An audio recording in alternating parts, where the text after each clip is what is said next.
Hiya, and welcome back to Remember the Flowers, the game that teaches us that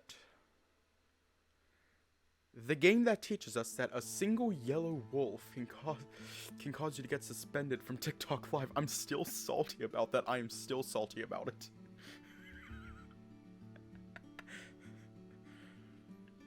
Anyways, I went through the game files to try and get like a general idea. Like, I'm still going into this blind. I have no clue what the content is, but I have a somewhat idea. And I swear to God, if I start crying, I'm going to be so mad. I'm going to be so mad if I start crying. Oh wait, gotta go into the chapter load.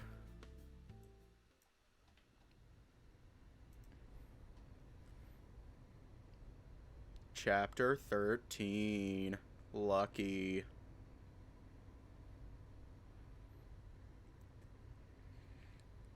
Every now and then. Yeah. That's good. Every now and then I check my Axiom to see how long we've been driving. The shift in time zone makes it kind of awkward to figure out though. The town we ported from was only a few miles away from the underground base. Unlike the capsule motel, the ports made for vehicles are much more complicated in scale. There's a giant arch that lights up a blue sky at the end of a short runway acting as a gateway. It's almost like driving into a force field and feels just as disorienting as you think it would be. Before I knew it, we were speeding halfway across the country. If we were in Arizona before, we're somewhere around Tennessee now. I feel like a little kid watching the world around me go by as we drive on this decrepit road. We've passed through a few cities as well. Needless to say, it's painfully clear how unlucky this part of the country was during the fall. Despite the fact that we ported away from the desert hours ago, the countryside is still a total wasteland. The only difference is that there's slightly more trees than before.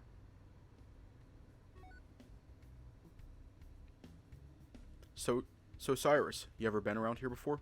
I don't think so. Most of my family stayed around the northern parts of the US. I see. And you moved across the country for school, yeah? Sure did. Both myself and Diana got into a med program in Arizona and we traveled back and forth throughout the year. Did you drive? That sounds like it'd take a long time. We did the first time we moved, to bring everything with us. Hiya! After that, we flew between breaks if we needed to. Flew? Like in a hovercraft? No, we had machines called airplanes that we used to fly all over. Commercially? Really? Yeah. So long as you could afford it, you could go anywhere in the world. Wow. Besides the occasional boat, we don't have anything that could easily do that. You don't use the capsule ports? Aaron chimes in.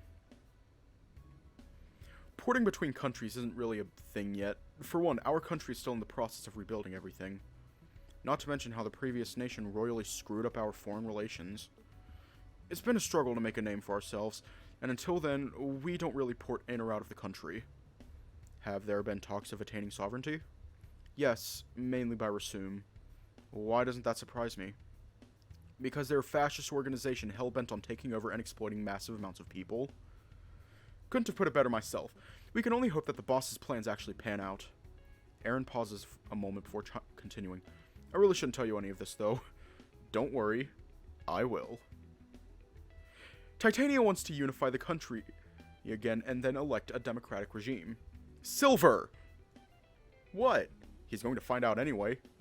Besides, give Kanto some credit. They couldn't tap into our comms even if they tried. Even so, I don't want to overwhelm Cyrus. Yo, why is skip enabled? Why is skip enabled? It shouldn't be. I just noticed that because I like to hit control every once in a while. So I don't want to overwhelm Cyrus. I'm feeling pretty good, actually. Makes me happy to be filled in like this. Yes, you're right. Sorry, Cyrus. You don't have to apologize, Aaron. You know I'm very appreciative of how much you look after me. Helps that you're nice to be around. Anyway, while I don't know the exact details, Titania is pretty dedicated to this cause. She funded the resistance nearly on her own this whole time. Is she a well-known figure? I also don't know about that. I've only met her once, and that was through a video call. She has a serious aura about her that makes it hard not to do what she says. What about you, Aaron? You've met her in person before, right? Just once as well, when she promoted me to the leader of a squad. I can hear a breathy sigh come from Aaron. You don't have to talk about it if you don't want to. And you can call me considerate. I'm fine, don't worry. It was a complicated time. It was shortly after we kicked Lance out of the group. Are we going into a flashback?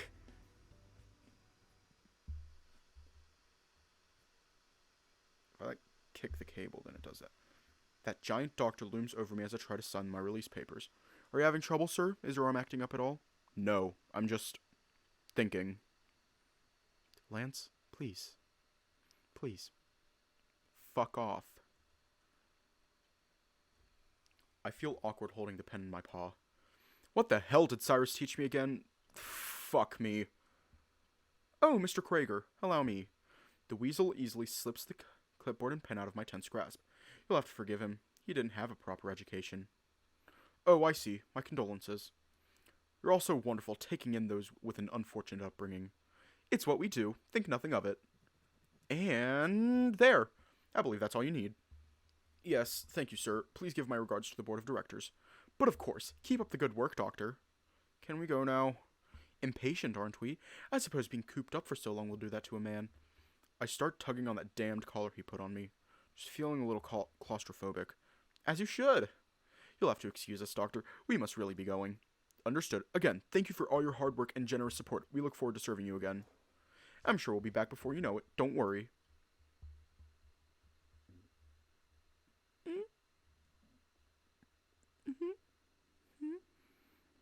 The weasel starts walking and wordlessly gestures for me to follow. With a scoff, I stuff my paws in my pants pockets and do as I'm told. Again. You know, you really do have to work on your public appearance. No one's going to want to work with you with that attitude of yours. That's fine by me. I'll work better solo anyway. I'm sure you're quite experienced in that regard. I start to imagine what the inside of a weasel's neck might taste like.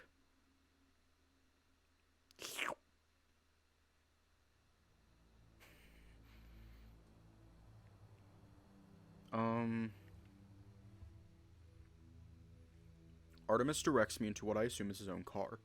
It's a sleek and simple design, much like everything else in this boring city. After getting in the vehicle...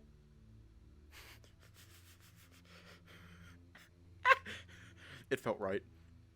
After getting in the vehicle, I struggle to put on the seatbelt to the point that the weasel has to strap me in himself. Honestly, what can you do? I can think of a few things off the top of my head, including biting yours off. My, Mr. Krager, keep this up and I might have to show you how many volts an Arcadia collar can send through the average male body. I start gripping the side of the seat I'm sitting in with pure frustration. I suggest you ruin your thigh before my pure leather seats, Mr. Krager, and if you do, please be mindful of the blood. I'm going to go fucking insane. Speaking of another major fuck-up, why don't you give me a little more to work with in regards to your previous employment? Where are you taking me? Artemis sighs with a hint of pleasure. Someone's excited to start working again, aren't we? You're not fun at all. And believe me, boring will only lead me to trying more entertaining methods to get a conversation going. I swear to God, I can't speak. Seriously? Fuck me. Alright, what the fuck do you want? My old crew?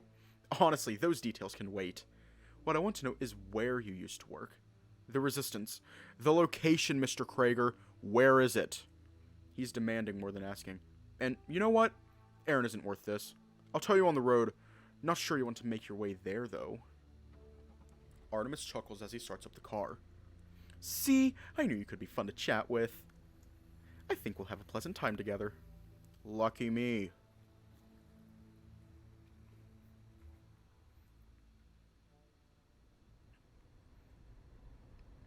On the road again.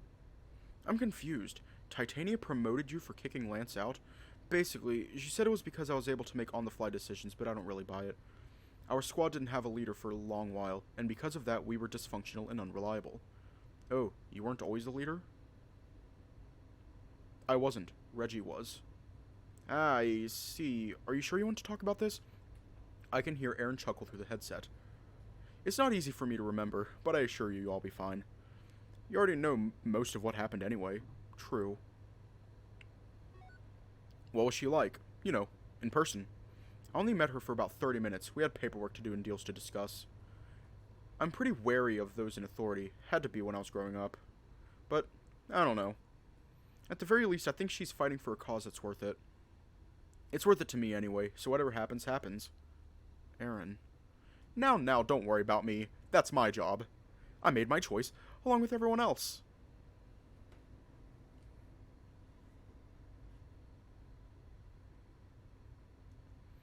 Running away isn't an option. It's very admirable. I appreciate your conviction. I'm thankful to you as well, Cyrus. You're a perfect example that I'm fighting for something that's worth it. You're both so soft. I do have good shampoo and conditioner. I can attest to that.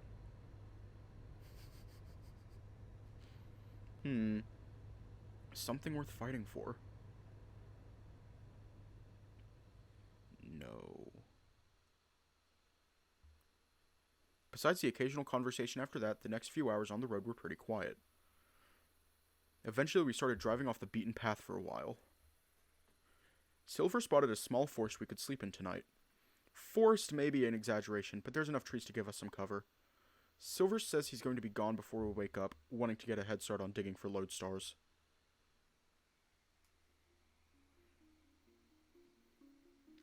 We start setting up camp together around a big fallen tree. I can't help but gaze through the trees. Despite the way the world is now, it is refreshing to see all these plants in the wild. I must be staring for a long time because Aaron tries to snap me out of it. Cyrus? What's wrong? Oh, nothing. Sorry. My mind has been preoccupied for a while now. I've been mulling over what Aaron said earlier. Do I have something to fight for? Do I want to fight? I have people I don't want to lose again, but what could I do to stop someone from hurting them? I try to flex my arms. While they feel a little more firm, I definitely would lose any altercation I came across. I start getting frustrated at myself for over imaginary scenarios. But I can't deny that danger is always lurking around the corner. I want and need to get stronger. For the first time in years, I feel like I have purpose again. I intend to see it through. Aaron, how long would it take to make dinner tonight? Maybe an hour? I had a stew recipe I wanted to try. Why? Is it okay if I go do something after we're set up for the night? I don't see why not, so long as you're careful. Don't worry, I don't intend to go alone. I turn toward Silver. Hey, Silver. Silver's in the middle of pitching our tents. He doesn't look at me when he responds. Yeah? What's up? Can we do some training before dinner? Silver stops what he's doing to face me. A smile creeps up on his face. Why not? It'll be a good way to build up an appetite. Don't go overboard with him, please. Aaron says with a little bit of worry in his voice. Don't worry. I'm an excellent teacher. Silver holds his paw under each wrist, grabbing something from both axioms at the same time. He soon tosses over something for me to catch. With a short stumble, I manage to grab it before it falls to the ground. It looks like a wooden knife. The blade looks like it's dripping in blue liquid. And since I'm a great teacher, we'll start with the basics. I grip the wooden handle in my palm a little awkwardly. I've cooked with knives before, but I've never attempted to use one as a weapon. Now, boys, no training until you finish pitching the tents. That's my only stipulation. Ugh. Yes, sir.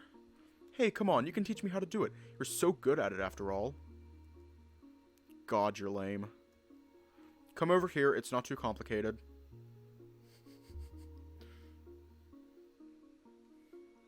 Even though I've been building my stamina up over the past month, it's still quite low.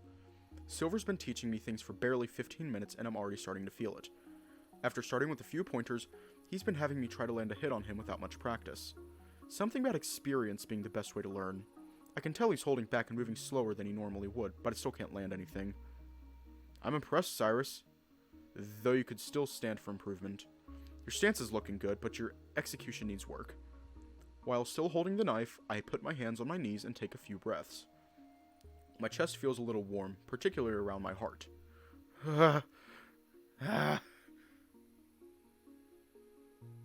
Silver walks over to check up on me. I know we just started, but do you want to take a break? No, I'm good. Just give me a second to catch my breath. Take your time. We don't have to rush. Huh?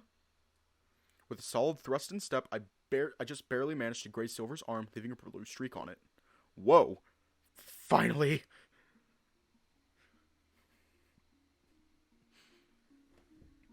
Oh.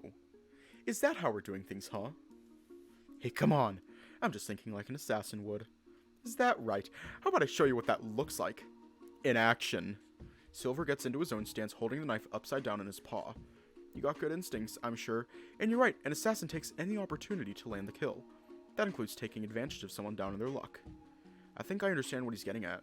I'm still tired, but I try to figure out a defensive stance. My gaze is centered on the knife in his hand, thinking a voice will try to attack. Ready? Yeah, I think so. Silver quickly sprints up to me, way faster than I thought. It takes every ounce of my being to dodge his blade. Out of instinct, I try to jump back. That's about half as fast as I can go when I'm serious. Even so, you're still able to dodge, even while winded. That's impressive. Silver walks up closer to me just a couple feet away. While we definitely want to work on your reflexes, I'm sure you'll get wiped out only if we only focus on dodging full-on assaults.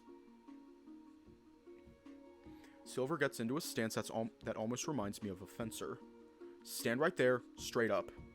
You can try to back if you want. You can try to strike back if you want, but I want you to move back and forth to avoid me.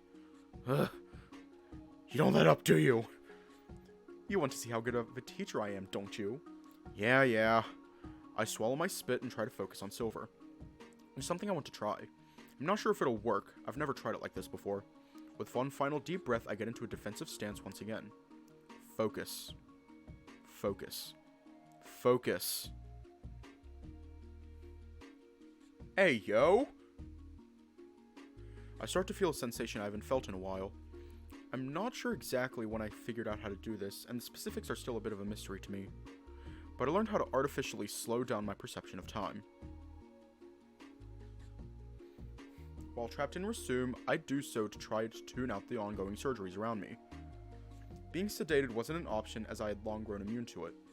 Instead, I tried falling asleep while slowing everything else around me down. My heart starts beating in a particular rhythm and my senses kick into overdrive. It's more like I'm thinking faster than my body can keep up with, rather than actually slowing time. In a situation like this, it might prove to be useful. Ready? I try to nod naturally while in this strange state of mind.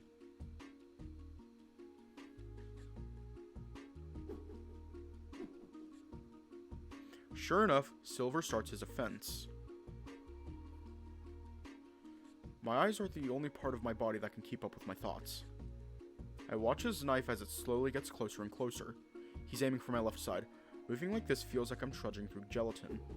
With enough effort, I'm able to force myself to sidestep, although I almost lose my balance. I start to feel dizzy, but it's manageable. I can see surprise slowly creep up on Silver's face before transitioning into focus. Without speaking, he tries again to get me. This time he's going for the center of my chest. I try to jump backwards to gain some distance. I'm slowly getting used to this sensation.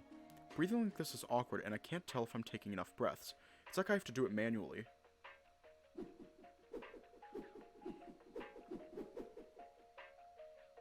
Hey, yo! Silver continues his onslaught of strikes. Whether or not he's trying his absolute hardest, I'm able to dodge most of what he tries to dish out. For a moment, I think I see a confused expression on the silver fox's muzzle. He does! In the end, he does manage to leave a red streak of paint on my right forearm, but that's only because I was just about to give out. I'm panting, and I feel like I could pass out at any second.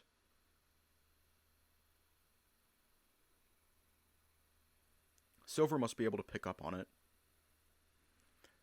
He tosses his knife to the ground and faces his palms to me in surrender. Alright, that's enough, Cyrus. If I didn't have a headache before, hearing a slurred speech definitely will give me one. Calm down, get back to normal. I forced my heart back into a steadier rhythm, and after 10 seconds, I'm back to the present. That was oddly impressive. Gee, thanks. I'm not trying to be insulting, it's just... He looks me over with a confused look on his face. What the hell were you doing with your heart? It's... complicated. Well, in any case, you definitely got a good foundation for defense. Learn to throw in some attacks of your own in the middle of it, and you'll be able to take down any random thug you come across. I'll take it. God, I'm exhausted. Sorry, I might have went a little overboard. I was trying my best to hit you, honestly, but it was like you read my mind. What can I say? I guess I got good instincts.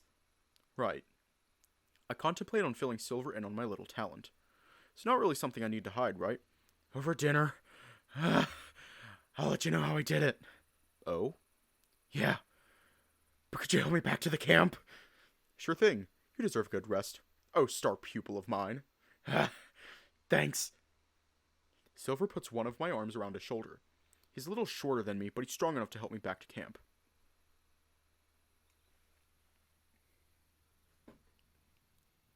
In order to not worry Aaron, though, I try to walk on my own once we get closer. Judging by the amazing smell wafting through the air, I'd say we're right on time for dinner. The white tiger waves us over to the makeshift campsite. He set out a couple of logs around a campfire he made, which is cooking the pot of stew he mentioned earlier. Evening, fellas. How'd the training go? A lot better than I thought. Silver proudly presents the streak of fur I colored on his arm. Cyrus did that? Did you let him? No, I didn't let him. That would ruin the point. He got me too, to be fair. Only once, though. I don't want to be too extreme with it. I'm still huffing and puffing too much for my own liking. You went overboard, didn't you? Maybe. Who's to say? Aaron chuckles while moving to the side of the log he's sitting on, patting the spare space. You look like you could use some rest. Come here. Dinner's almost ready. Can't wait. Without hesitation, I walk over and plant myself next to him, still panting. Here, have some water, Cyrus. Aaron holds out a small canister. I graciously accept it and start to slowly drink. Whew. Thanks, Aaron. I really needed that. Of course. I think it's good that you're working on yourself, but remember to take it easy, alright? That feels like all I've been doing as of late. Rehab isn't easy, Cyrus. You've been working hard these last few weeks. Don't sell yourself short. He's right. Give yourself the credit you deserve. I try to hide my sheepish expression by drinking more water. In any case, feel free to rest next to me. I've been told I make a great pillow. After this, you're imagining Cyrus having the skills of an assassin. If he somehow meets Lance again, he kicks his ass. Yes! I would... Actually, I don't have money to pay. I was going to say I would pay money to see that, but I don't have money to pay. I think. Actually, yeah, I might. Yeah, I do. Huh? Aaron slowly pulls on my shoulder to rest my head against his arm. Oh, hiya! Aaron pillow, Aaron pillow, Aaron pillow. No buts, you need to rest. The stew will be ready in a little while. Why don't you take a nap? But, trust me, Sai, you need to rest your body as well as your mind. Just a tip from one assassin to another. Alright, fine, just a short one. We'll wake you, don't worry. My mind is already starting to fade as I turn my head to comfortably rest against Aaron. I don't know if it's my imagination or not, but I think I can hear him purring ever so slightly.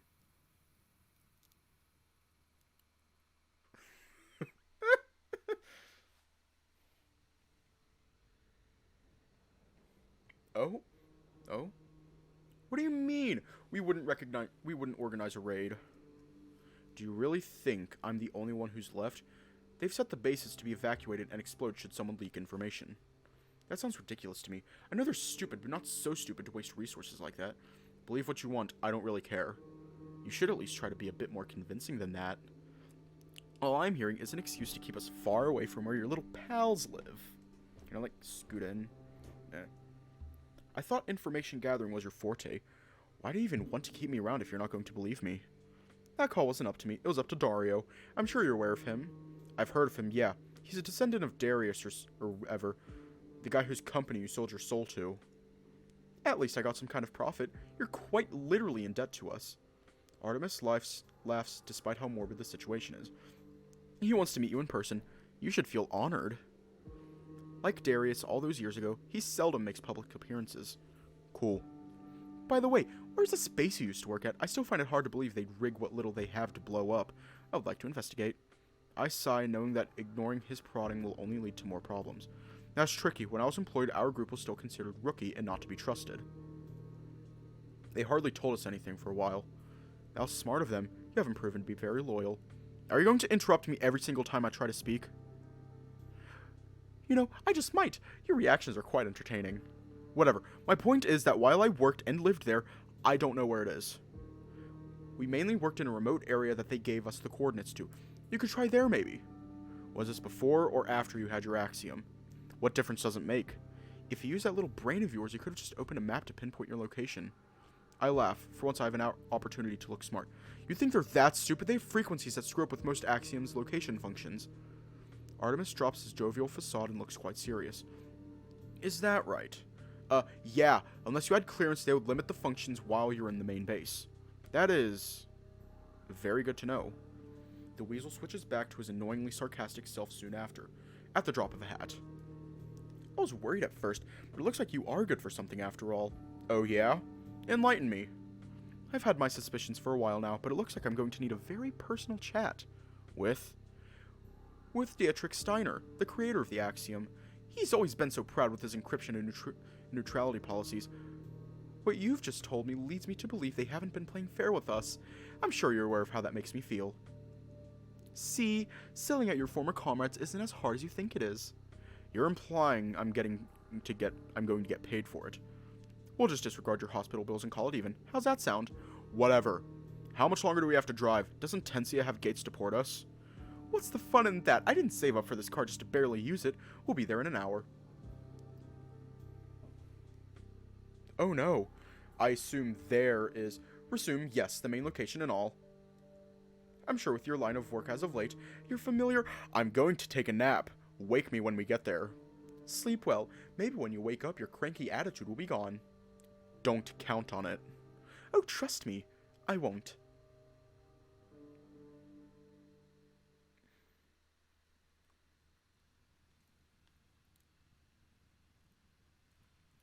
As usual, the meal Aaron made for us is absolutely amazing.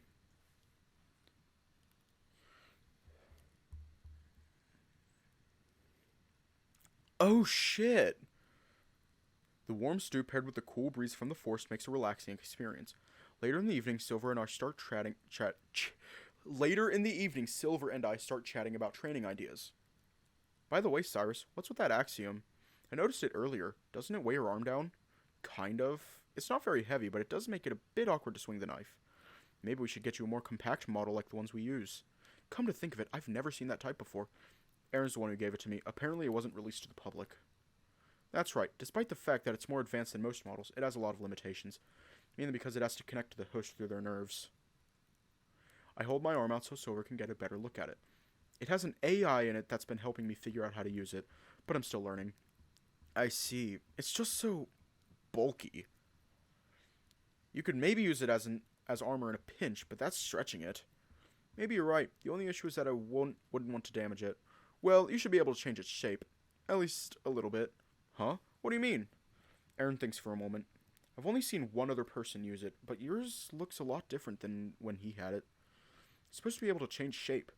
Aaron tugs on his green bandana as he tries to remember. He used it while fighting a lot, but couldn't do much with it without hurting himself. He wasn't able to do anything too crazy with it, although I remember he was able to fire some sort of blast from it once. Aaron sighs. He nearly burned his arm off in the process. Can an axiom really do that? Now that you mention, I remember how weird it was when you put it on me. It was a blank slate for a moment before it started to change. Even the screen ports look different than what I remember. I have to wonder if the AI adjusts the form based on the user. Let me try something. Oh? I calm my mind to use the mental link with my axiom. CAI? Yes, operator? I assume you've been listening in on our conversation. Are you able to change your shape at all? Certainly. What form would you like me to take? Offensive? Defensive? How about efficient? A little lighter would be helpful. One moment, please. Okay. And just like that, the axiom covers itself in a verdant green light. Yes! Oh? It doesn't last for a long time, maybe 10 seconds. I barely have time to register what happened before CAI speaks to me again. Reduced physical surface area by 45%. Any less would impede functionality. Is it to your liking? Stunned at what just happened, I start to rotate my arm around. I could feel it sucking out some of the metal underneath the skin when it changed shape. Oh, my phone. Instead of looking like a large metal band, the axiom now looks more like a brace attached to my arm. It only covers the top of my arm now. The underneath is replaced with 2 metal straps to keep it in place. It's still embedded in my skin, but not nearly as suffocating as before. My arm definitely feels a lot lighter. Shooketh. That's... wow. It's pretty impressive, isn't it? How did you get it to do that? I can kind of talk to it in my mind. I can hear my thoughts and can communicate without anyone knowing. That's crazy. I never knew something like that existed. Like I said, they didn't make many. I wonder what else it can change. I can make a change into. Just be careful. It's still inside of you after all. That's true. It felt a little weird, I'll admit. I could feel it sucking out some of the metal underneath the skin when it changed shape. Grody. All through telepathy, huh? Yeah, pretty much. That actually gives me an idea. Sorry to get off topic, Silver, but I had something I wanted to tell you while we were training. Oh, what's that? It's hard, but I try to explain to both of them about my weird ability. I leave out the part about me feeling dizzy and fatigued so Aaron doesn't worry. Like Assassin's Creed. Assassin's Creed Cyrus. Cyrus Creed. Interesting. That explains why your heart was acting up before. Yep, while you're gone, I'm going to try and practice with it, mainly on how to use it with my axiom. There's a lot of potential with an ability like that. I doubt many people can do it. You said your chest felt warm while you were in that state, right? I hope that isn't your artificial heart overheating or worse. That caught my attention too. When we're back home, let's have Vita take a look at it. I hope it's not too confusing for them. I could definitely use some maintenance though. It's been a while. I could slice you open so we could take a peek at it. Thanks, but I don't trust you to put me back together. Fair enough. Aaron coughs. Sorry to interrupt, but I wanted to ask you something, Cyrus. Yeah? What's up? I hope this isn't rude to ask. What's gotten you fired up so lately? Don't get me wrong, I'm happy that you're feeling passionate, but I guess I'm just surprised. I didn't peg you for a fighter. I don't really know how to explain it. I mean, I never really thought about fighting until recently. I think back on my times at university with Diana and Damien. I don't think I've told you, but I didn't really want to become a doctor when I got into grad school. My folks were the one who pushed me toward it. I hated blood and gore. Looking at the diagrams and pictures in the textbooks was more than enough to make me feel ill. Then, I'm stumped. I guess even now I shouldn't expect to remember everything super clearly. It was centuries ago after all. Sorry, I'm not sure where I was going with this. I haven't actually watched Hunter x Hunter. I think I just learned that I wanted to help people. I don't know. Hey, there's nothing wrong with that. Don't push yourself. Aaron places a comforting paw on my shoulder. Thanks, Aaron. I really don't know why I'm this amped up, though. You could just be fighting for your survival. We do it all the time. Maybe. Gosh, sometimes I wish I wasn't so forgetful. I stare down at my reflection mirrored against CAI's new appearance. My brow is furrowed. I want to fight, but what do I want to fight for? Obviously for my new friends, but I know there's something more to it than that. This is going to bug me for a while. I can feel it. It wasn't until Silver claps his paws that I snapped my attention back to the conversation at hand. You've got plenty of time to do some soul-searching, Cyrus. But speaking of time, I should probably get going. What? Already? Yeah, I just got a message about that potential new base we're investigating. It's looking like there's something to it. I guess it was only a matter of time before they started looking for opportunities all the way out here. What are you going to do? I'm going to be as annoying as I possibly can. Ha! Then I guess I have nothing to worry about. Just be careful, alright? If worse comes to worse, text us. We can try to come help. I appreciate it, but what kind of assassin calls for backup? The kind that has friends, that's what. Silver blinks before he smiles. I hope you find what you're looking for, Cyrus. Be sure to show me what's in that time capsule when we're back home. You got it. Do your best. I always do. Good luck out there, Silver. Silver nods and then gets up from the log, putting his hoodie back on. After a deep breath, he speeds off towards his bike. He must have been taking it easy on me earlier. That level of agility is insane. It isn't long until we hear the roar of his bike echo through the empty forest, only to slowly fade into the distance. It's just the two of us again, and I'm very aware about that. Did you get enough to eat, Cyrus? Absolutely. It was delicious, as always. Aw, you flatter me. Nothing like a good campfire meal. You said it. Let me clean up. You don't have to do that. I know, but I want to. No buts. Guess I can't argue with you, though there's not much to clean up. Aaron passes me the lid that goes over the pot he cooked the stew in. If you can just take it off the fire and then pack it up, that'd be great. You got it, boss. Aaron chuckles while I start cleaning everything up. Thankfully, it really isn't that much. I grab all of the bowls we used and then rinse them out with the water the best I can. Are you nervous about tomorrow? It's been a while since you were last home, right? That's putting it lightly. I stack all of the dishes before putting them away in a nearby crate. Last time I saw my parents was before the fall was announced. At the time, Current kept me at the facility to make sure I stayed sanitary. I was supposed to fly home at some point to catch up with them. Obviously, that didn't happen. I'm sorry, I shouldn't have brought it up. Don't be. I want to talk about them. I'm trying to be as open as I can about everything that's happened, you know? In that case, why don't you tell me about them? Boy, where do I even begin? Why not a rousing game of 20 questions? Ha, I think I'll take you up on that. Aaron and I get comfortable around the dying campfire. For the next hour or so, he asks me random facts of my previous life. He eventually takes his axiom out to start typing in it, saying he's been researching how the old world used to be. Aaron is quite attentive throughout my many ramblings. He's picking up on things I wouldn't consider abnormal, but are wildly different than how he grew up. Your parents sound wonderful, Cyrus. I can only imagine how hard it must have been to go through school like that. It wasn't the worst. I had a lot of help along the way. Definitely couldn't have done it without them. A proper support system is all you need. Aaron shuts off his axiom before he leans back. I hope your old way of life becomes more commonplace in the future. It wasn't all sunshine and rainbows. The world was still pretty shitty back in the day. Just a different shade of shitty. Things seemed a lot more simple back then. That's probably because I can't properly explain how complicated it all was. The government was pretty shitty most of the time, and healthcare was way too expensive. My folks weren't super well off for most of my life. We made do, but it was rough. Part of the reason I went to work for Current was to help my parents pay for my college expenses. That's very admirable of you, Cyrus. I'm sure they're proud of you. I'd like to think so. They did a good job raising me. I miss them a lot, to be honest. I can imagine. Aaron sits straight to face me. Well, it's not very fair of me to ask about your past without telling you about mine. What? You want to tell me about how you grew up? Sure. As you know, I have a lot of stories. I'm all ears. I've been curious about a few things, to be honest. Oh yeah? Like what? I'm curious how you met everyone. You told me you met Lance and Reggie at the orphanage. What was it like growing up? The orphanage. Obviously it wasn't an ideal situation to be in, but we made it work the best we could. Despite how strict the staff were, they tried to make sure we were well fed and comfortable. It was a poor establishment, however, so we didn't have many luxuries. Lance, Reggie, and I shared a small room together. I had a bit of a growth spurt when I was young. I remember having to sleep on the floor for a little while until they replaced my bed. Every now and then, I tried to anonymously donate plumes to help out. I nod along as Aaron recollects his childhood, not wanting to interrupt. When Reggie turned 18, he got accepted for a scholarship and was able to travel to go to school. We only saw him a few times a year after that.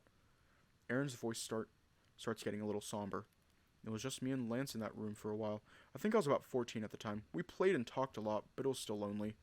At the time, it wasn't very common for kids to get adopted. Those who did usually showed some sort of promise. Basically, if you weren't useful in some way, shape, or form, you didn't get to leave. Reggie actually got asked a few times, but he said he'd only go if we were able to go with him. In the end, it never worked out. Then, I turned 18. I was finally old enough to work. A nearby factory had a stranglehold on the orphanage. They exploited the small staff of the orphanage to get free laborers. I didn't want to cause a fuss, so I decided to go willingly. I remember how teary-eyed everyone was, especially Lance. Lance wasn't of age yet, but he wouldn't let me leave alone, and insisted he come with me. Aaron managed to chuckle while reminiscing. He was a needy guy, I'll tell you what, always needed reassurance. Reggie graduated from intermediate level of education and was on his way to university, but after hearing about us leaving, he decided to drop it all and come back to us.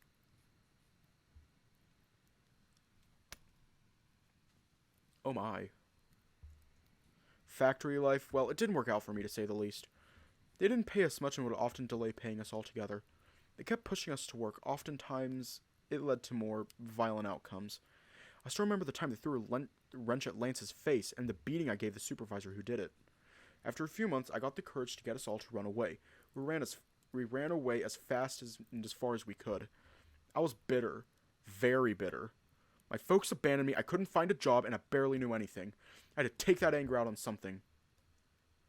Hey, what's wrong? Cyrus. I did a lot of awful things. Things I'm ashamed to admit. I was angry at the world around me and hurt a lot of people. Flashback.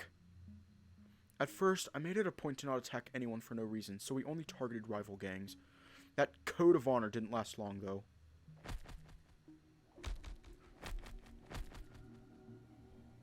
We'd raid any camps we came across in the desert. There was a lot of bloodshed. Even now, I can clearly hear the sound of a bat smacking against a sleeping man's skull. It was efficient and easy. It felt good to get all of my anger out on somebody, anybody. We worked as a team for a while, but I knew deep down I just wanted to raise hell. Eventually, our small band of 3 grew bigger and bigger. We take in people over time that suited our interest, eventually becoming a respectable desert gang.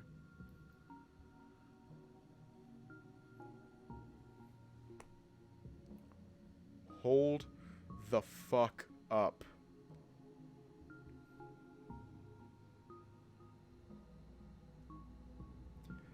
That looks... This looks wrong. I'm sorry, Aaron, but like... The belly is now permanently part of your character, and... Also... to you. You stinky fuck. That's actually how we ended up meeting Karen. We ran into her during one of our raids. Apparently, we had our eyes set on the same target. It turned into a competition, more or less, to see who could do the most damage. No, he isn't. Like, he used to be weirdly cute. Exactly, like, he's more hot, but not cute. After everything went down, everyone was pretty much spent for the night. In the end, there was no clear winner. But she stuck around after that, and we eventually merged our gangs together. I can't deny that it was an exhilarating time in my life. Oh, hiya!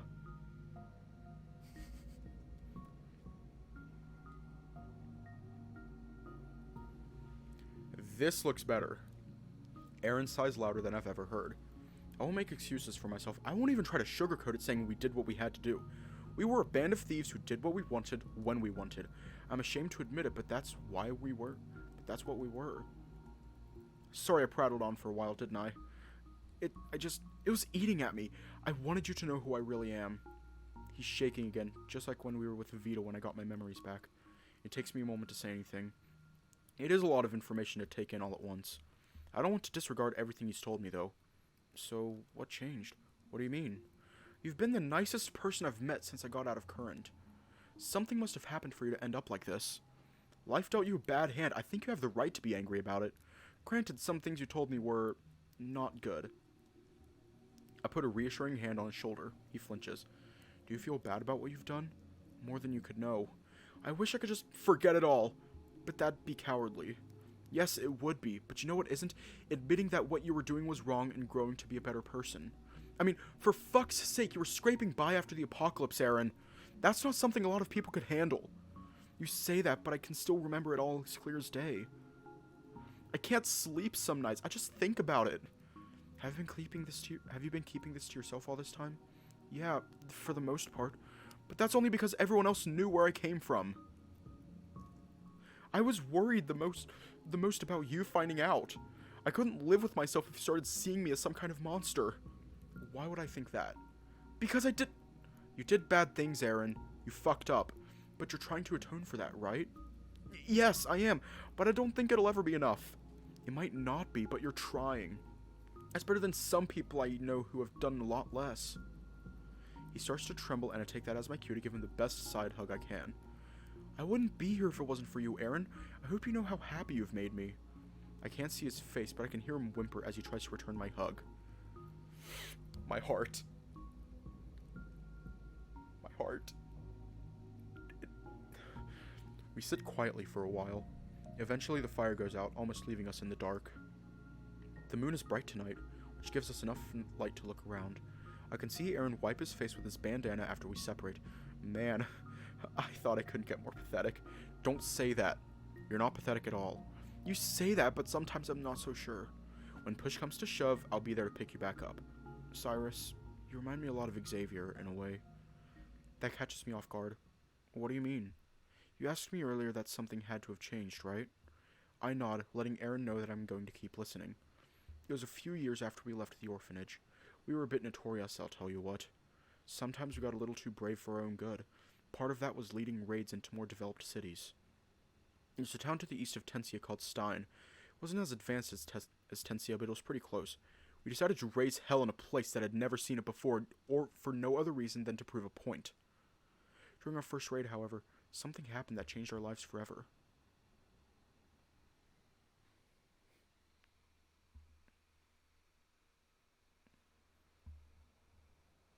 Hey, you! Can you hear me? Please help me. Huh? I grunted in the direction of the soft voice.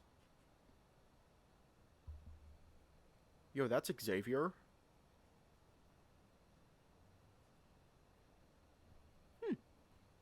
A small white-haired human jogged up to me. He's gasping for breath. They were absolutely filthy with completely tattered clothes. He must have been desperate if he came to me for help. You shouldn't be here. Don't you know there's a raid going on? That's how I was able to escape. Can you help me out of here? After that, I won't bother you ever again. When they lifted their head to look at me, I thought they were winking at me. One of their eyes was closed. Please, I don't have any money or valuables, but I can pay you back in time, I promise. The more I looked him over, the more I realized just how beat up he was. Hey Aaron, what the hell are you doing? Got shit to beat in. My second in command yelled at me from the other side of the street, pipe in hand. Wait, did you start all this? You have to get out of here. And why's that? Because Rasum is stationed here. What?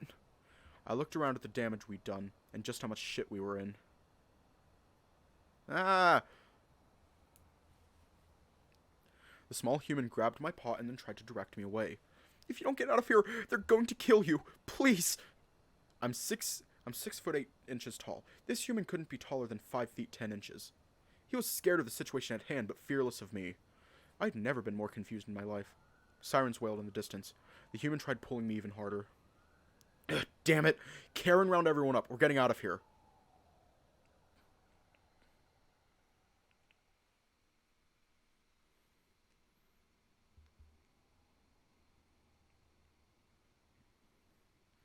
We were back at our desert camp for the night, a good few miles south from Stein. You could still see a cloud of smoke coming over the horizon, but I was pretty sure we ran far enough away that they wouldn't be able to find us. I tried to do a head count. I was disappointed when I came up short. 5 of us didn't make it out. Their deaths were on my selfish hands. So, do you mind telling me who you are, where you came from? I've never seen a human with white hair before.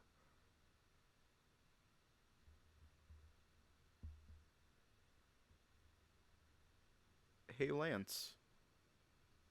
Shut up. They both were treating the person we wound up taking care of. We didn't have a lot of medical supplies, but thankfully most of his wounds seemed to be old. After he took a swig of water, he finally answered. Yes, of course. Thank you for taking me in, by the way. My name is Xavier. Xavier's Soul. I was a resident in Resume. I actually just escaped a couple days ago. Escaped? From a hospital? How much time do you all have? Reggie and Lance looked at each other before looking toward me. I grunted before I got up and sat next to them. Just how much shit have we gotten into? You don't know the half of it. The human explained all of his experiences over the past 100 or so years. I didn't believe him at first. Given his appearance, however, I eventually gave in. Reggie held his chin in thought. So, the saviors of the land are actually just a public black market? Reggie sighed before he shook his head. Glad I didn't end up working for them after all. You believe me? It's hard not to, particularly with your eye. Xavier held his hand over his closed eye. You'd have to be pretty committed to pretend to having had your eye harvested. My blood started to boil. Yet another aspect of the world who takes advantage of the vulnerable. I appreciate you looking at it. I haven't been able to clean it since I left. I didn't do much. Honestly, we should get you to a professional if we can. Reggie turned toward me. What do you think? We can't take care of him with what we have currently. We can barely get by as it is. You don't have to tell me that. I'm well aware. Oh, you don't have to take care of me. I'll be fine. Xavier got up and then patted his dusty clothes. I'm glad you took me in this direction. I have a contact I've been meaning to meet. He set his sights on the desert wastelands to the east. I just hope they're still waiting for me. With all the commotion, I wouldn't be surprised if they left. Xavier turned back to me and then gave me a small smile. Thank you for rescuing me back there. I'll be forever in your debt. We didn't do anything. Don't get it twisted. If you say so.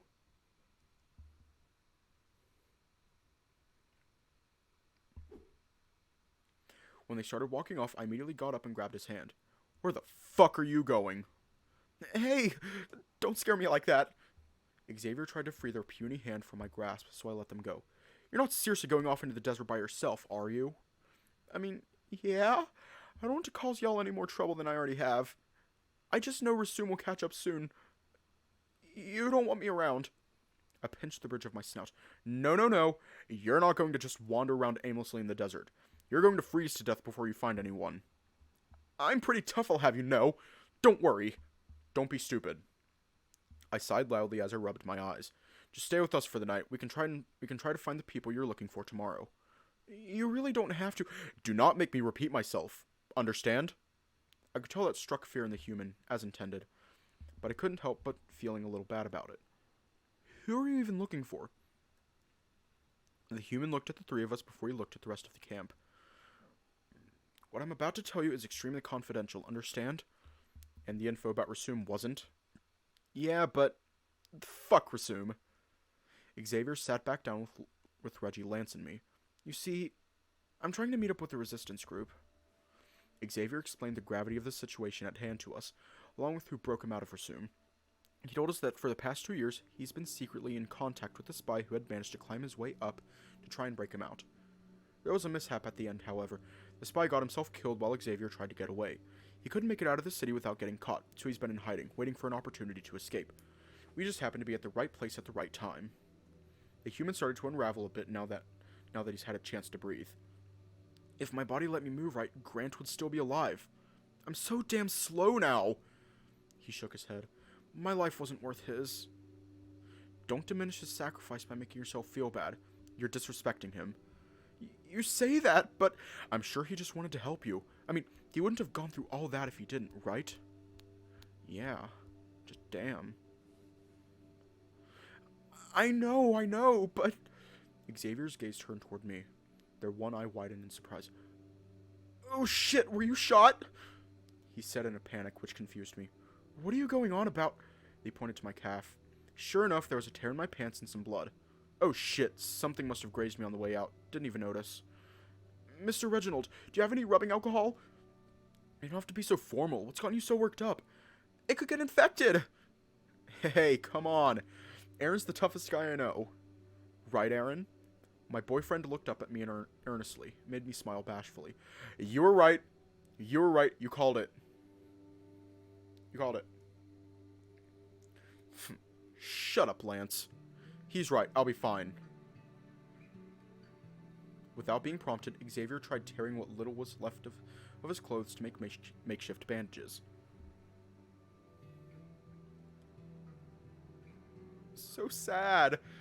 So sad. Xavier was the kind of guy to put others over himself, even when he was in a bad state.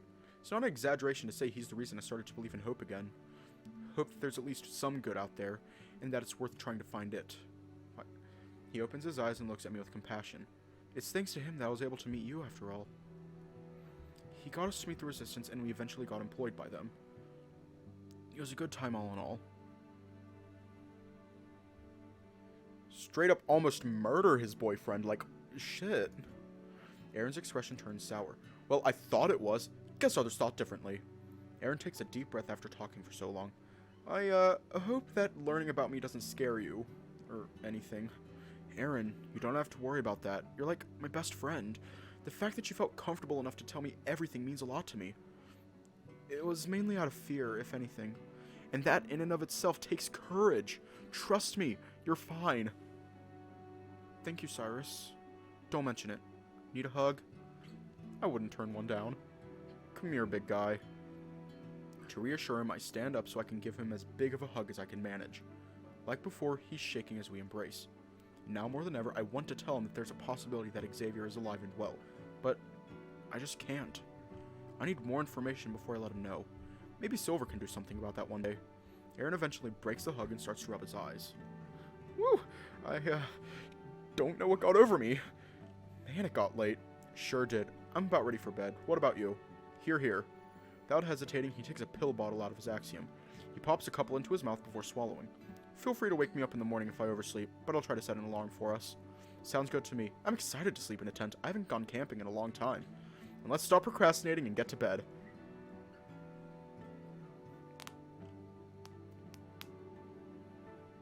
Since the moon is the only source of light we have, Aaron tries to lead me to the tents. He gently takes my hand to guide me over everything. I wish I had good night vision. Once I make it inside, he zips my tent closed. Then he heads to his, which is right next to mine. Good night, Cyrus. And thank you for listening. Thank you for telling me, Aaron. Good night, you big softy. Good night, Cyrus. Even from a tent over, I can definitely hear him purring. Listening to that easily puts me to sleep. So do we want to just go through everything tonight? You know what? We're just going to go through everything tonight. Put it all into one video. VOD or whatever. We eventually roll into town. I'm met with an existential dread I've never felt before. Almost everything is in ruin, vegetation taking over the sidewalks and roads. I can still picture scenes of this town in its heyday, with bustling streets and community. Now, at this point, most of the buildings are showing their age, with many falling into disrepair. It's a small miracle that there are still any buildings left standing. There aren't any windows left in the buildings, and the ones that are still are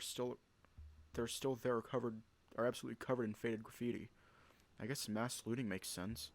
I stand over a group of makeshift graves. It takes me some time to process it all. There aren't any names or gravestones. I have no idea who these people are. No one has for centuries. At the very least, I can pay my respects, if only to make myself feel just a little bit better. Everything is just about how I would have expected it, or rather, how I should have expected. It's been 300 years after all. Still, it does make me a little sad to see the town I grew up in falling apart like this. When I glance at Aaron, he looks worried. This was my idea to begin with. I don't want Aaron to think it was a bad one. With no more hesitation, I take my helmet off before getting out of the sidecar. I take in a deep breath of the crisp, what used to be Vermont air. I'm happy to see that the pine trees are still alive and well. It makes this feel just a little bit like home. Despite how barren everything is, I'm still feeling nostalgic. How are you feeling? It's been so long since I was last here. I wouldn't be surprised if I forgot how to get to my house. Well, we've got a lot of time on our hands to find it. We sure do. I think I've got a better idea. Want to take a trip with me down memory lane? Of course, Cyrus. Lead the way. I try shaking my uneasiness off. Who knows? Maybe it'll be fun giving a friend a tour of the place. I swear to God, if I start crying, I'm going to be so pissed off. After we walk for a couple blocks, I point to a building at the top of a hill. Even from here, I can see just how dilapidated it really is. That was my old elementary school. It wasn't very big, so it only went up to 5th grade. The middle school was a separate building in town. Oh, wow! Can we go inside? I don't see why not. How come? I've never been in a school before. I'm kind of curious. As good of a reason as any. Who knows? Maybe we'll find some ghosts. Do you believe in them? If this world has taught me anything, it's that nothing is impossible. Well said.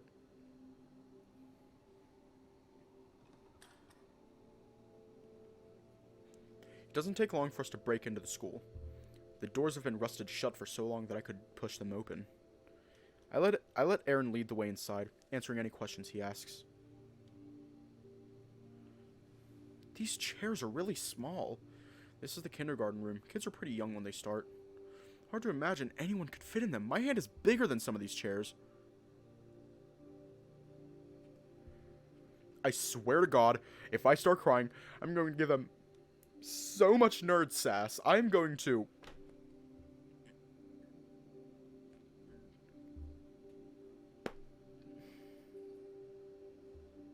Bruh. Bruh, no. No. Let me just wipe out the chat real quick. But just bruh. Why? To be fair, you are a rather large lad. Another fair point.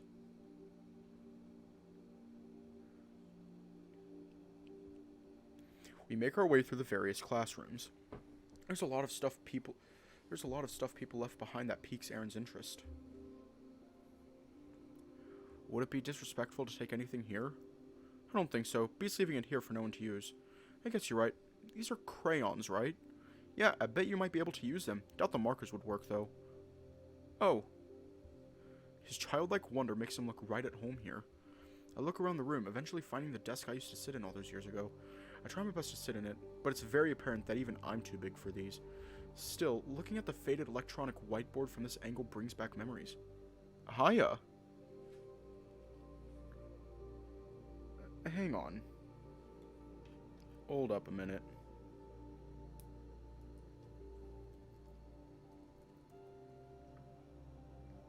Oh, fuck. Hiya. Like Diana helping me with homework or telling me about a new cartoon she was into. Times really were a lot simpler back then. Huh? What'd you say? Aaron is scribbling in a notebook on the teacher's desk, trying his best not to accidentally tear the old paper. Nothing. What you doing? I don't have a lot of pens and pencils that still work, so I'm trying out these crayons.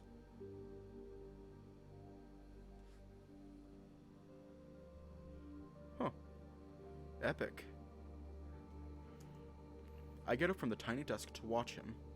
My paws are too big for these things, though. My penmanship is already atrocious as it is. It just takes practice. Keep it up and I'm sure you'll get the hang of it. Mind showing me how you write? Sure, although it's been a while. I pick out an orange crayon as I try to write my signature. Cyrus G. Cantwell. Oh wow, you didn't even hesitate. Guess the muscle memory is still there. We are in the room where I learned cursive after all. You promised to teach me sometime, remember? Of course. Maybe when we get home? Hiya!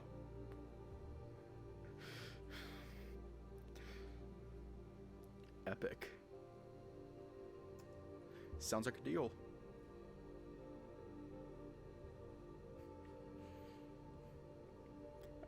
That's a sandwich shop I used to go to a lot. It eventually became my first summer job. Summer job? Like, only working during the summer? Yeah, back then when you were still in school, you really only had time to work in the summer. Oh, huh, I just figured people did both. That was common too, but I couldn't hack it. I just wanted to help my folks out with the bills when I could, was all. Guess some things never change, huh? Guess not. Glad to know some things have stayed consistent over the years. As I look around the streets, more and more nostalgia floods in. Most of the uneasiness has long since melted away. Despite how barren everything is, I'm glad we came. I direct us to the road my house was on, letting my memories guide me.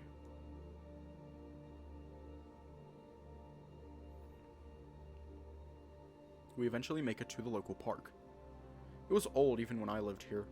I'm a little sad that almost everything is either toppled over or has rusted too much to be safe. Even the ropes on the swing seem to have rotted away years ago. What is this place? It's an old park for kids to play in. You've never seen one? Nope. Back in Aquila, the most we had was the ocean, but the orphanage was too far to walk to it. I see. Maybe one day we can make a park back home. Oh? Do you really want to? I don't know. It just feels like a park is a must for a town to be cozy. Maybe you should take up architecture. I'm sure you have ideas no one would think of. Ha! Maybe. After that I'll start recreating stories that no one's read in centuries for profit. That could be extremely lucrative now that I think about it. Better let me read them too. You'll be the first I go to when I need an editor. I'd be honored.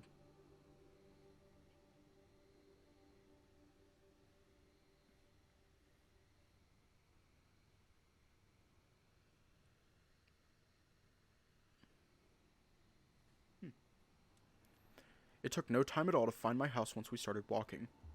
I'm not sure how long I've been standing here like this, just staring. If Aaron's been trying to talk to me, I can't hear him. Like the previous buildings in town, there are no windows to be seen. What's most concerning to me is that the front door is nowhere in sight. That feeling of uneasiness washes over me again. The fact that my home has been violated like this for who knows how long isn't a comforting thought. I don't even think about looking for the time capsule. I just want to see the damage that's been done.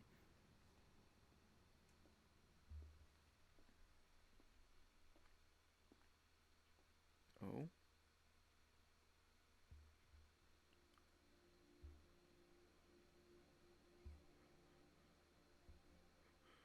Oh god, I'm already tearing up. There's trash littered about and glass from the windows all over the floor. The only furniture left in the living room has either been torn to shreds or flipped over. All I can hope for is that the scuffle didn't include my parents. The room is the next I make my way into.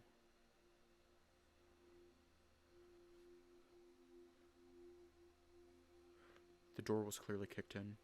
I hesitate to explore inside, not wanting to accidentally stumble upon their corpses. Eventually, curiosity gets the better of me. I let out a shuddered breath of relief. There's no one inside. Everything in here is so dusty. I know my mom would throw a fit if she was here. All the drawers are open. I doubt there's anything sentimental left behind. When I turn to make my way out, I see Aaron standing in the doorframe. He's staring at me with a worried look. I give him a shrug to try to put him at ease. I'm not really in the mood to talk. The kitchen is definitely in the worst shape. That makes sense, I guess. People looking for food would naturally ransack the kitchen. Even the fridge is gone. Don't know what they do with it, though. Nothing's in the cupboards anymore. I can still picture the sugary cereal Dad used to get for us when Mom was on business trips. Heading out of the kitchen, my muscle memory kicks in and I try to turn the non-existent lights off. I shake my head and chuckle to myself before walking down the hall to my room.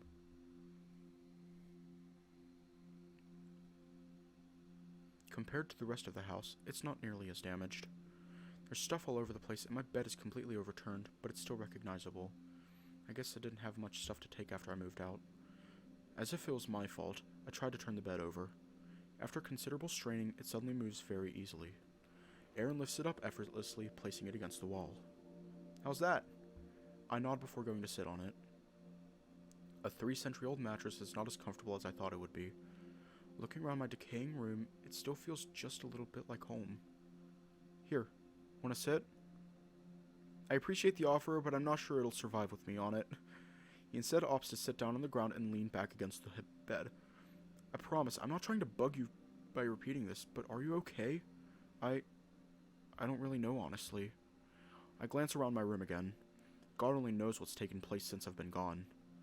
Part of me knows it's home, but after everything that's happened, it's so foreign to me. It's like I remember everything, but the land itself has left me behind. It has been a long time, hasn't it? I wouldn't be surprised if it's been over 200 years since anyone's poked their head around here. From our records, most people flocked together to survive. Lone stragglers didn't make it very far. Nothing wrong with that. Everything people did to survive makes sense. Even if it meant breaking into unsuspecting houses for supplies, I can't blame them. I instinctively leaned back on my bed. It's very stiff and terribly uncomfortable. Still, I was hoping I'd be able to bring stuff back with me. Well, we still have the time capsule to dig up. Oh, duh! The thing we came here for. Do you remember where you buried it? I think I have a good idea.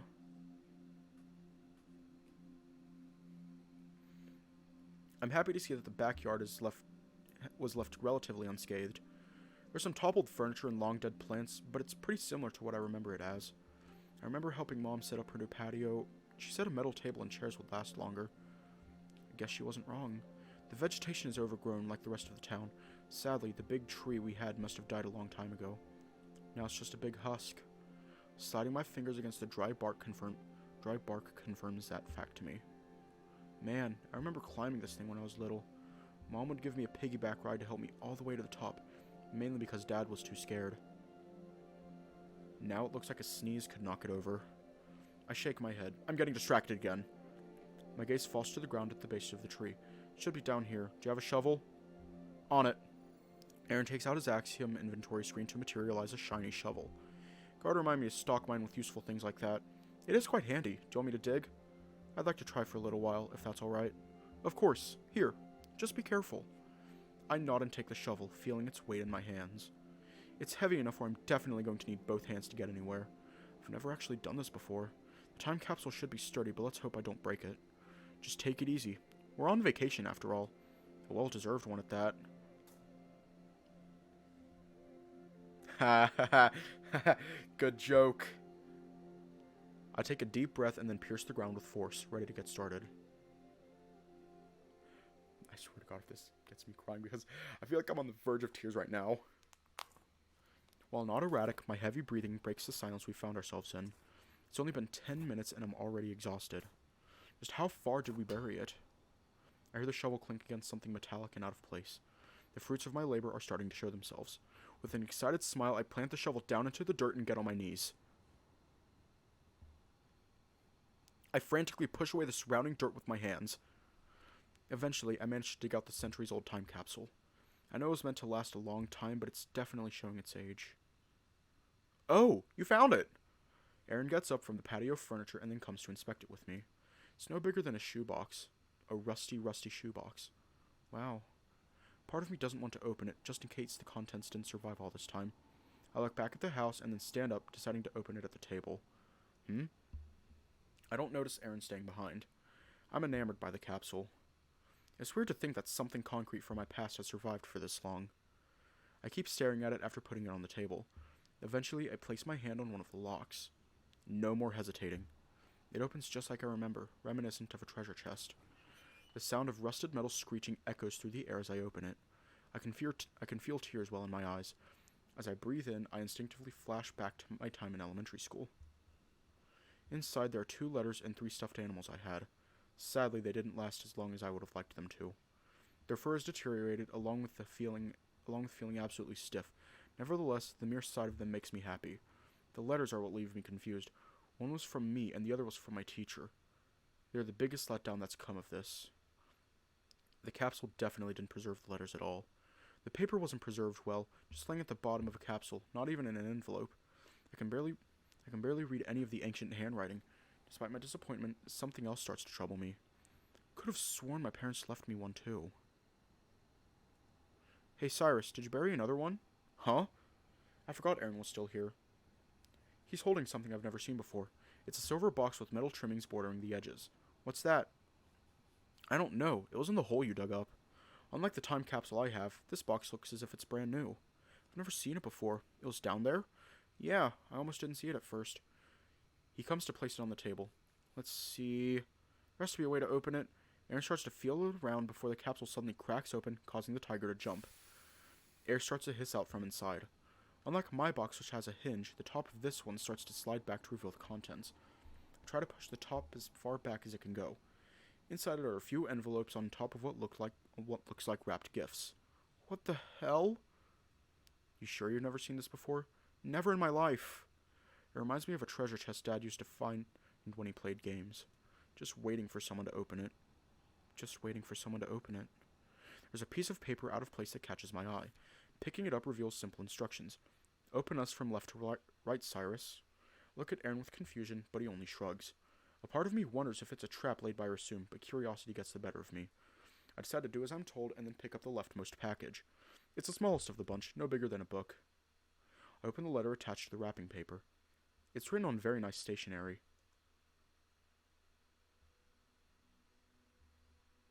It's from Damien. Hey Cyrus. Sorry about my chicken scratch handwriting. Your folks asked me to write you a letter in case you ever make it out of current.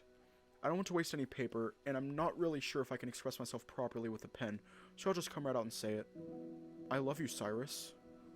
You inspired me to keep going despite it all, even though the world is ending. I hope you can find happiness. I certainly found mine. Your folks also asked me to find a gift for you. I didn't have much on me, so I went and stole one of my parents' picture frames and replaced it. It isn't much, but I hope you like it. I don't know the details on what's going on, but if you ever leave current, I hope you can live a long and happy life, even when I'm gone. Don't hold yourself back on my account. I'll always love you no matter what, dead or alive. Stay safe and stay strong, Cyrus. Love, Damien. My hands are shaking. God damn it. This is a time capsule for my parents? I hastily grab the small wrapped gift. Tearing the paper makes me freeze and gasp.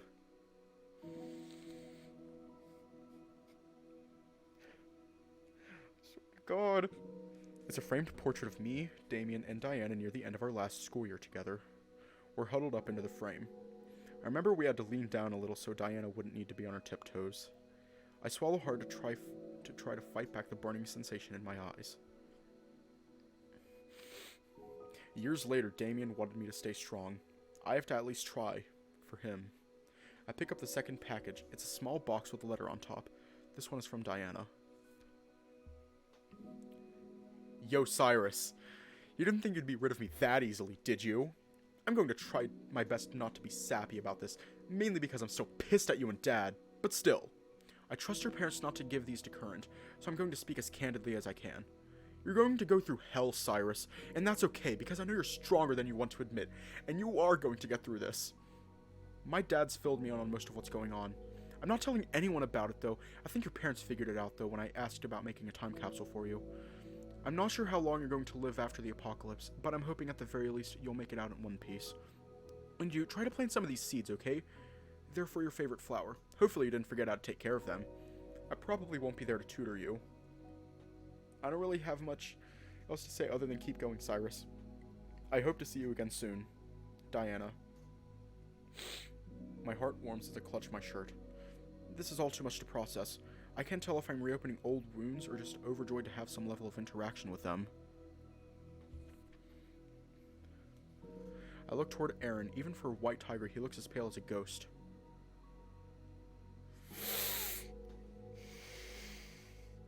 God damn it! I shake my head and give him a smile. Sorry for worrying you. I'm fine. Really. I gesture him closer to look at everything with me. Look, this is Damien. He had just won the last game of the season and got us together for a group photo. You might not recognize me, but I'm on his right. It's been a while since my hair was that short. And that's Diana. She was my best friend growing up. You look very happy, Cyrus. He says that with a bittersweet tone. I was. And am. I'm sorry, I'm getting a little emotional. Oh, Cyrus. Aaron carefully reaches his arm around me to pull me closer for a side hug. Picture in hand, I reciprocate. Never thought I'd see them again. I resigned myself to that. So I'm just really, really happy right now. You can cry if you want. I won't judge. I really want to, but I won't. I'm going to try to be strong. For Damien. I say that, but I'm definitely not fooling anyone. I open the small box that Diana left for me. True to her word, there's a small bag of lotus seeds inside. Not sure if these would last that long in there, but they are seeds for my favorite flower. They kind of look like nuts. I can see that. They're pretty big compared to other seeds, that's for sure. Maybe Vita can help you plant them back home. I'd like that. That leaves one final package. It's bigger than the other two and has some weight to it. I can only imagine who this is from. I bite my lips as I slowly pull the letters out. Of course, they're for Mom and Dad. Hey there, champ. How are you doing? They're keeping you well fed in there? They better be, or we're going to have a problem. Diana came to both your mother and me about getting ourselves a time capsule for you. She said she wanted to pitch in as much as she could, but given how pricey it was, she asked for our help. Now, I still don't understand what you got into with your new job. You're an adult now, and get to make your own decisions, but judging by how Diana was acting when we brought the thing, I can only imagine what's in store for you. If she thinks you're going to be around long enough to open this here capsule, then I can only assume what you're going to go through. You remember when you had the flu when you were 6? We kept you home for a long time. Mom was busy working, so I stayed home to take care of you. She suggested I try to play some games with you to distract you. I was a bit skeptical at first. You had never shown any interest in them before. Even now, I don't remember the last time we played after that. But there was something about that week that left you totally enthralled with what we played. I even got you the newest installment for your birthday that year. While you didn't play it often, you would tell me about when you did. I appreciate you humoring your old man the way you did, even when you were little. I want you to know how proud both your mother and I are of you, Cyrus. You've grown up to be a kind and thoughtful man. Don't let them break you, Cyrus. You're better than them. Love, Dad. I'm doing my best not to crumple the paper in my hand. I shakily place it on the table. Aaron still has his arm wrapped around my shoulder, and out of instinct, I reach up to hold his hand for a moment. We don't say anything, but he holds my hand tight until I'm ready to keep going. I stroke his paw a few times for comfort. He's as warm as ever. I let out a loud sniffle as I grab the fourth and final envelope from Mom. Cyrus. I hope this letter finds you well, sweetie. I can't tell you how much we miss you back home. The cats haven't been the same since you left. I think they know somehow they won't see you for a long time. Don't worry, we'll make sure to take good care of them. You know, I'm not one to beat around the bush, and I'm not going to start now. We've already accepted we're never going to see each other again, even though your dad doesn't want to admit it. A part of me wishes I stopped you from taking that job at Current, but the more I thought about it, the more I'm glad I didn't. They're going to take care of you for as long as they can. It's in their best interest, after all. Which means that you're going to live on, even when we won't. That's all I can ask for as a parent. I'm still reeling over the circumstances at hand. Diana let something slip when it was just the two of us. Even though I don't entirely understand what's going to happen with you, I know you're going to come out better than before. We both know how hard school was for you, through no fault of your own, though. I could tell you always tried your best, and when you failed, it really hit your confidence. Even so, you kept on going, and now look at you. You're a doctor now. I will always be proud of you, Cyrus. I hope you know that. You're going to inspire change, like the knights you were named after. You're going to shine brighter than anyone, through thick and thin. Stay strong and shine on, Cyrus. Love, Mom.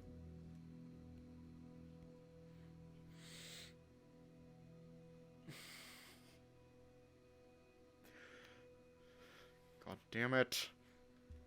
I'm shaking so hard that I'm struggling not to accidentally crumple the letter up. Aaron starts to rub my back. I can't hold it back anymore. I don't want to. Because I'm not breaking my promise to Damien. I'm not crying because I'm sad. I'm happy. So happy that I had the opportunity to hear from them again. Since I don't have any tissues, I have no choice but to snort loudly to hold it back. Aaron, thank you so much for bringing me here. Aaron doesn't reply. He just keeps rubbing my back as I try to wipe the tears from my face. Oh man, it's been a long time since I've had a cry this ugly. A really, really long time.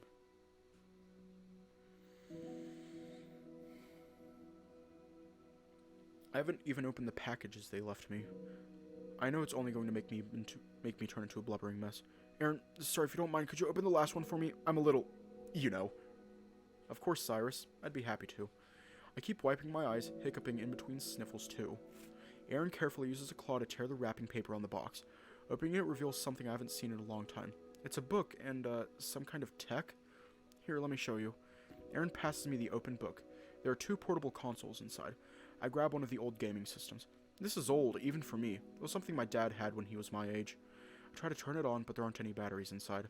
Looking inside the box, there is indeed a fresh pack, although it's clear they didn't survive the hibernation. It's like all the batteries have exploded in their packaging. Oh, that's a shame. It would have been nice to play it again.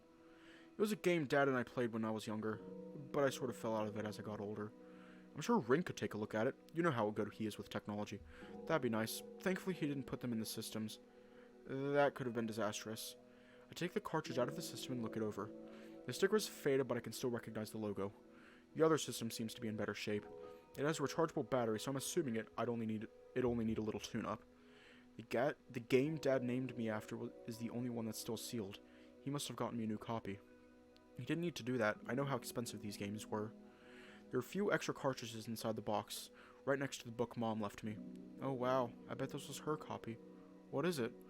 I pick it up and feel the familiar worn spine. It's modern anthology for the legends of King Arthur. Well, I say modern loosely, but you get the idea. It's a rather hefty book. I bet it would take me at least a month to read through everything. When I was little, Mom would read me bits and pieces before bed. She was a history junkie, specifically for fiction. You were named after one of the characters here too, right? Yeah, I don't remember much about him though. Sir Galahad. Huh. Gonna do some research on him? I think so, yeah. I'd like to find out more about him at least. Although these old texts are a bit harder to read. English was dumb. Still kind of is. Absolutely. I grab my sleeve and use it to wipe my face one last time. The waterworks have stopped, but I'm still feeling pretty emotional.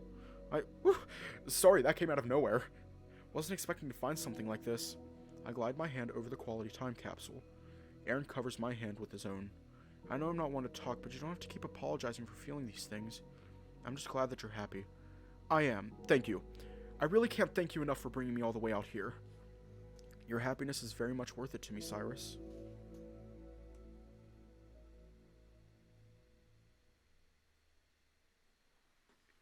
After I calm down, we make our way back inside my house. Aaron tries using the space left in the kitchen to make dinner. Sitting at the kitchen table after all these years brings out a lot of buried memories. I try to tell Aaron about everything I can think of while we eat.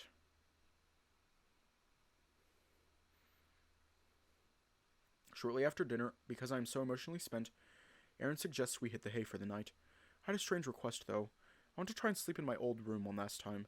The bed obviously isn't comfortable enough anymore, so we just sleep on the floor together in our sleeping bags. I try to stay up as long as I can, going over more and more happy memories. But eventually I can't take it anymore, and I start to drift off to sleep next to Aaron.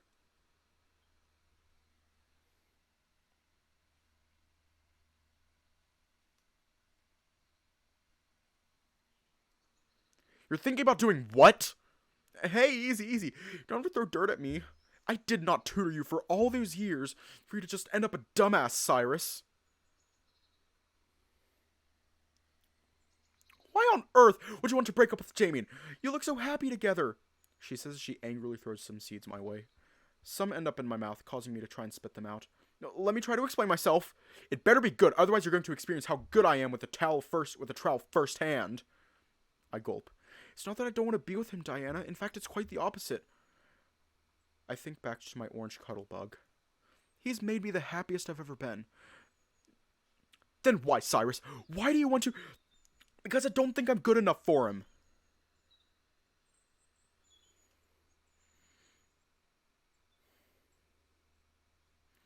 There's a permeating silence, only broken by the sound of Diana digging through her tools.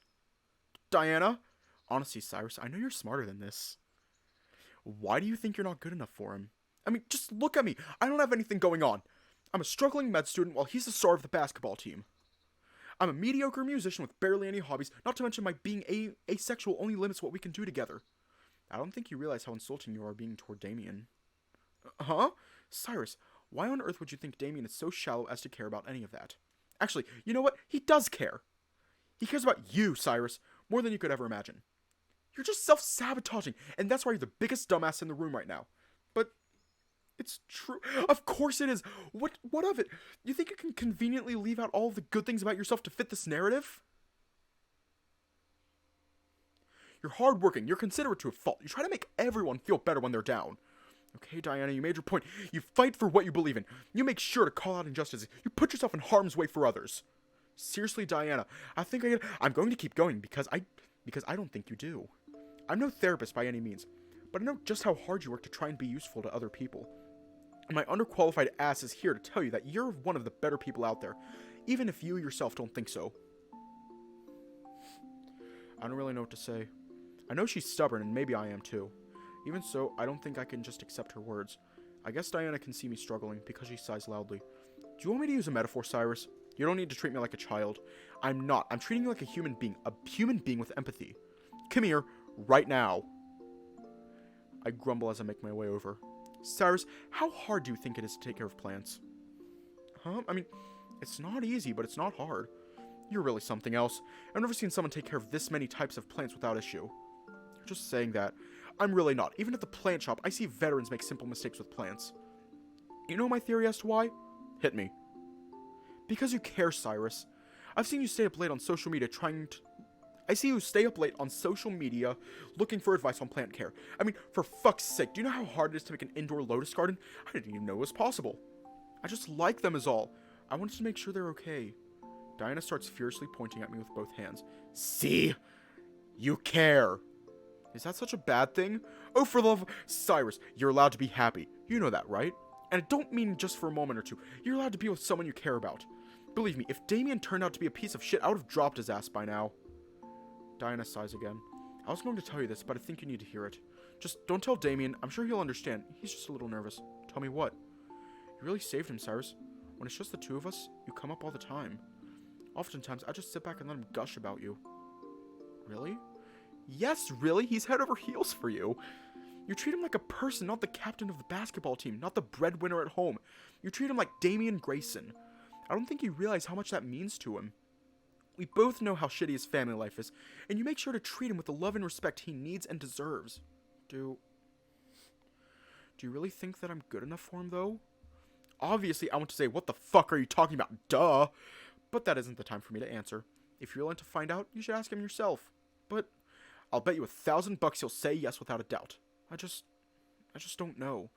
Do you want to give up? No. Then why are you trying to convince yourself about all this made-up bullshit? I don't know. Why? I don't fucking know. Don't ask me. That's something you need to find out for yourself. We're all fighting for our own happiness, Cyrus. Sometimes it's easier said than done. Tell you what. Here, open your hand. Okay. I do as I'm told. Diana produces a key from her back pocket and then places it in my hand.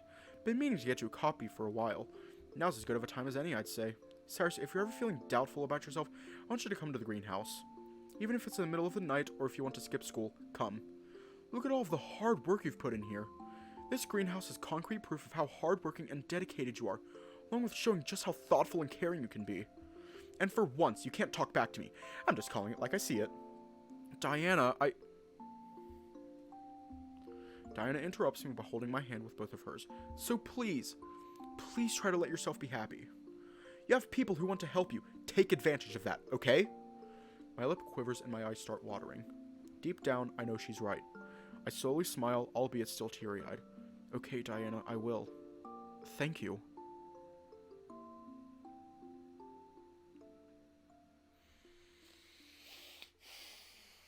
God damn it! I groan as I start to wake up. Without any curtains, what little sunlight is out peeks through the window. Even though it's still early, it's enough to wake me up. Thankfully, I'm not as tired as I thought I would be. Guess I did tucker myself out last night. Something does feel strange, though.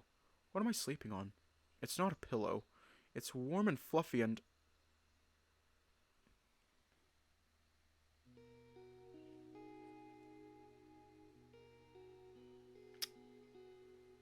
Booba. I cracked my eyes open to see Aaron right in front of me. He must have brought me in close while we were sleeping. I'm practically being hugged against him. My hand is resting on his exposed stomach, pressing into his soft fur.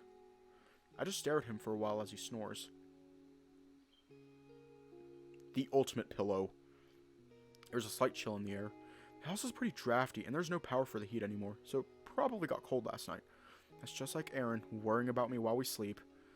I give the paw resting on his stomach a slight squeeze. I don't want to wake him up. That dream is still fresh in my mind. Out of all the memories I repressed, I can't believe that one stayed dormant as long as it did. I rub Aaron's stomach as he sleeps, like I used to do with Damien. Not only because it'd make him happy, but because it made me happy too. He starts to purr. The rumbling moves through his throat and chest. It makes me smile.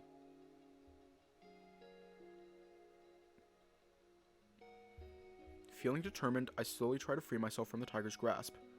Oh, hiya, and... Okay. I'm only wearing my sweatpants, but that should be enough for a small walk. I'm used to this weather. I have a lot to think about.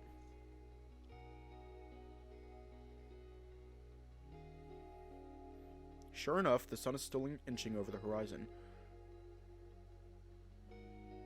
Yep, hiya. I've watched the sunrise in the past couple months than I did living in the past. It feels warmer than usual. I smile and look around. I look back at my abandoned house. I should be able to take a quick walk without being noticed, right? This is going to fucking hurt. I have a feeling that this is going to hurt.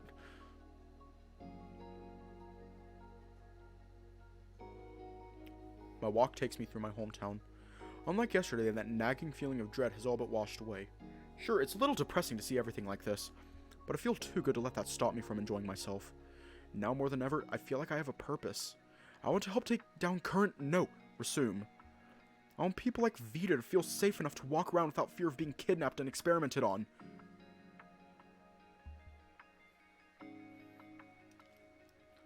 Despite what Silver might say, I think he deserves more in life than just being an assassin. I hope I can help him and Ash find a stable life. Karen looks like she wants to have a good time. She'd make for an excellent motivational speaker. She seems to be the most content with how things are currently. Even so, I can tell that something has been bubbling under the surface for some time. She's not that slick. While Kanto can be a prick, I can tell he has good intentions. He genuinely wants to make Silver to be happy. They've been going through some friction as of late. I'd like to be able to help them work it out if possible.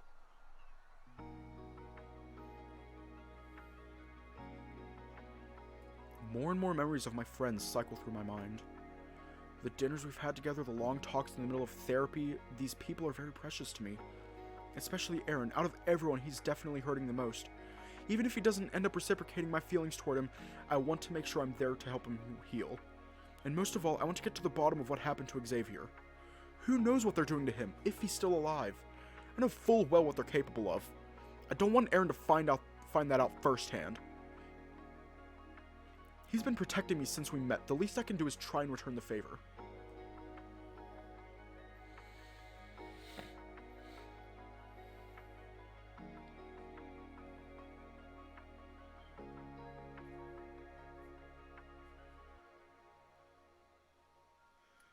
I think I'm finally starting to accept how things are. I thought I had before, but I was just coping.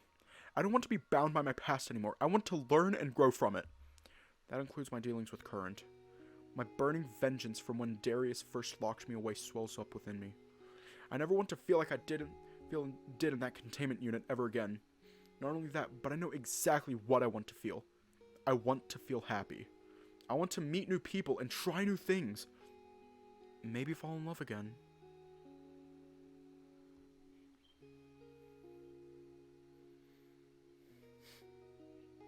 And to do that, I have to fight for it.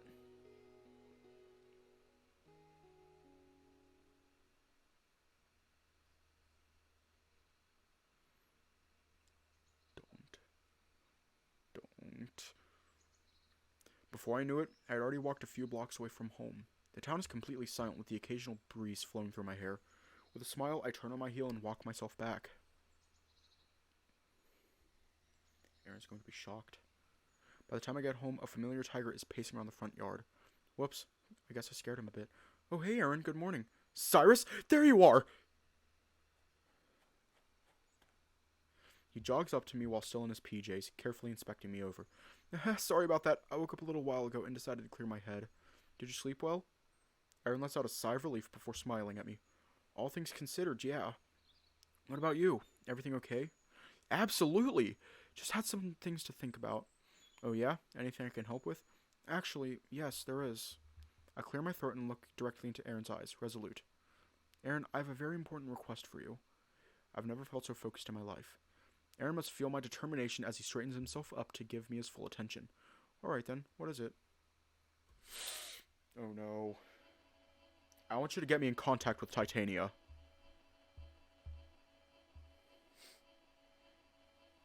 Oh wow.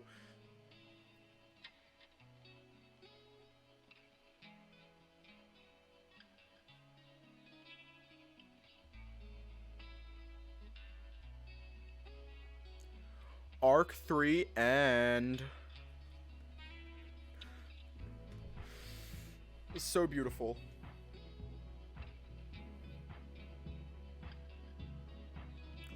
Yes! Achievement unlocked. Purpose. We now have a purpose in life.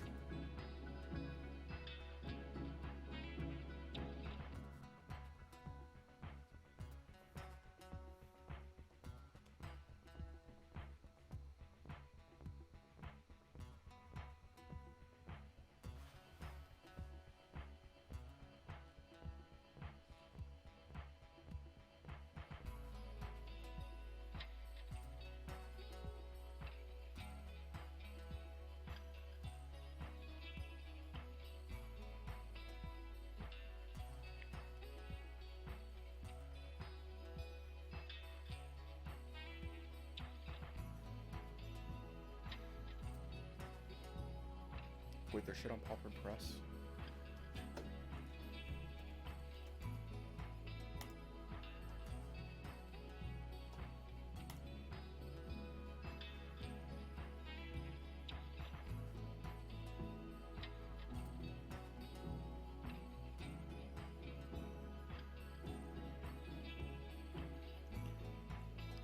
I know about the one thing. The one thing that they have stuff on. I don't know about Popper Press though.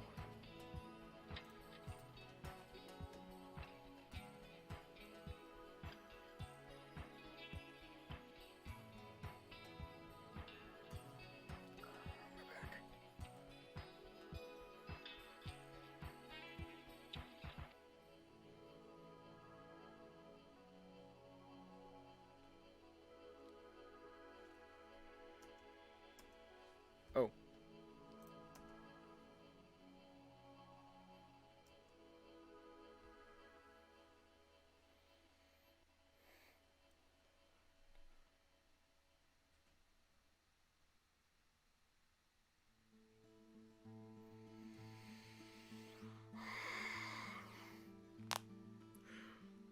My heart!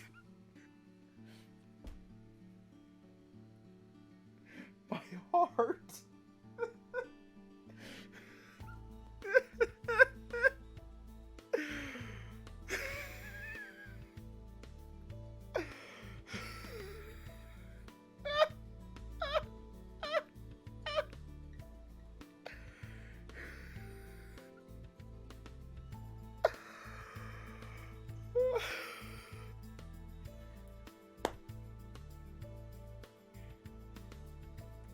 That was the longest stream in a while.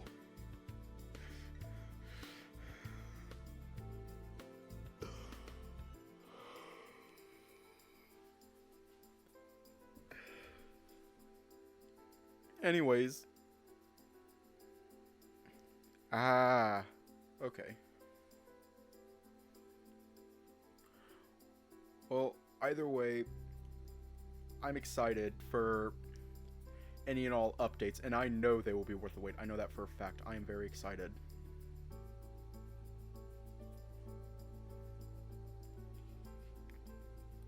Anyways, not much else can be said, so stay safe, have a good night, and I will see you all tomorrow. Hopefully it does.